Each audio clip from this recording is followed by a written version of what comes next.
Isabelle Morini-Bosc en deuil. Presque seule aux obsèques de son mari Alain, son choix vestimentaire est audacieux. Les obsèques d'Alain Morini se sont déroulées en Isère. Pour l'occasion, Isabelle Morini-Bosc est apparue très digne dans une tenue choisie avec soin. La nouvelle a brisé le cœur des proches d'Isabelle Morini-Bosc. Lundi 10 mars dernier, la chroniqueuse de TPMP a annoncé la mort d'Alain Morini, son mari depuis près de 50 ans. Il devait être le copain d'une nuit, il a été l'homme de ma vie. Mon homme. Alain est parti vendredi, il aimait Dieu, les nôtres, la vie, ses amis, les miens aussi, je vais désormais les aimer pour nous deux, a-t-elle indiqué sur les réseaux sociaux. Atteint d'une leucémie, Alain Morini combattait la maladie depuis 2019. Père de son fils unique Guillaume, le mari d'Isabelle Morini-Bosc était un sportif et ingénieur chimiste très apprécié.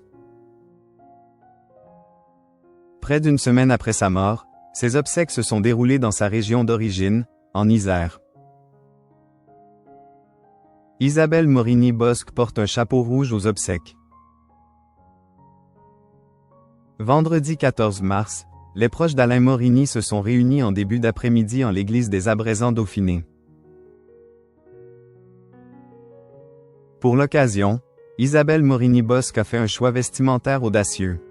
Si le noir était de rigueur, elle avait décidé d'arborer un chapeau de pluie rouge écarlate, sa couleur fétiche.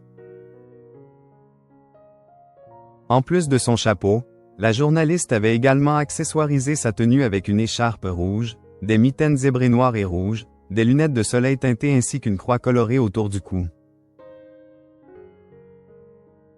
Malgré sa peine, Isabelle Morini-Bosc est restée très digne.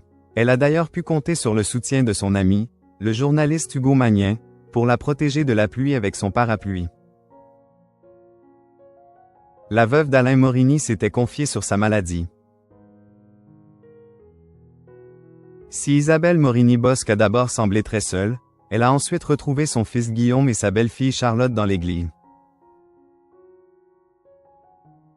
Après la cérémonie religieuse, les proches d'Alain Morini se sont finalement rendus dans le cimetière des Abrais pour procéder à l'inhumation. En 2023, la chroniqueuse s'était confiée à Jordan Deluxe sur la maladie de son mari. Lui me dit qu'il a déjà réglé toutes ses affaires, mais moi, je ne veux pas en entendre parler. J'ai toujours prévu qu'il m'emmerderait à la fin de notre vie à aller à la pêche et que moi, je l'emmerderais en allant faire des courses et en peignant avec des chevalets plein la maison, avait-elle révélé. Un vœu qui n'a malheureusement pas pu se concrétiser.